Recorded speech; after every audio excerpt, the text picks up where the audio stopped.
YSR Congress party 13 నుండి 15 parliament స్థానాలను గెలవబోతా ఉంది. అలాగే తెలుగుదేశం కూటమి 47.68 ఓట్ల శాతాన్ని సాధించి 10 నుండి 12 పార్లమెంటు స్థానాల్ని గెలవనున్నది. 4.03% ఓట్లు కాంగ్రెస్ పార్టీ మరియు ఇతర పార్టీలకు లభించినాయి. ఏ పార్టీ కూడా ఇంకా వేరే పార్టీలకు సీట్లు లభించేటువంటి అవకాశం లేదు. కడప పార్లమెంటు నుండి పోటీ చేసినటువంటి శ్రీమతి షర్మిల గారు అక్కడ గణనీయమైనటువంటి ఓట్లు పొందుతున్నప్పటికీ అక్కడ గెలిచే పరిస్థితి లేదు. వారికి అక్కడ డిపాజిట్ కూడా దక్కేటువంటి పరిస్థితి లేదు. ఆవిడ సుమారు 12% ఓట్లకి పరిమితం కాబోతా ఉన్నది. ఈ విధంగా కాంగ్రెస్ పార్టీ సుమారుగా 3% ఓట్లు పార్లమెంటు స్థానాల్లో చీల్చిన కారణంగా వైఎస్ఆర్ కాంగ్రెస్ పార్టీ గెలవలసినటువంటి మరో 3 స్థానాల్ని కోల్పోబోతా ఉంది. అయినప్పటికీ ఎన్డీఏ కూటమి కంటే కూడా 2-3 పార్లమెంటు స్థానాలను అధికంగా సాధించబోతా ఉంది.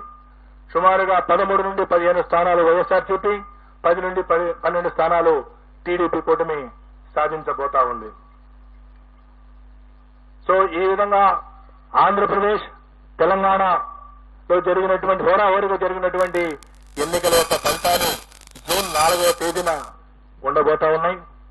జూన్ 4వ తేదీన మా ఈ ఆరా సంస్థ వైపు నుండి ప్రకటించినటువంటి పోస్ట్ పోలు నిజం కావాలని, గత 16 సంవత్సరాల్లో అనేక ఎన్నికల్లో వాస్తవానికి ఫలితాలకు దగ్గరగా మా ఆరా సంస్థ ఏ విధంగా అయితే ఫలితాలను ప్రకటించిందో అదే స్థాయిలో ఈ ఫలితాలను ప్రకటిస్తున్నామని తెలియజేయడానికి గర్వపడతా ఉన్నాం.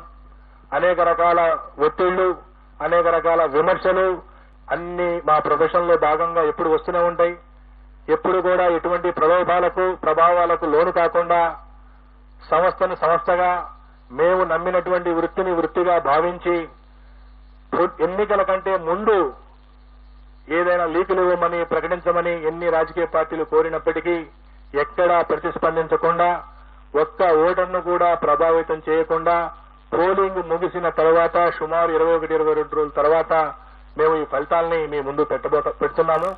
కాబట్టి ఈ ఫలితాల ద్వారా ఎవరూ కూడా ఎటువంటి ఫలితాలు వచ్చే వరకు 4వ తేదీ ఫలితాలు వచ్చే వరకు ఆందోళన చెందవలసిన అవసరం లేదు.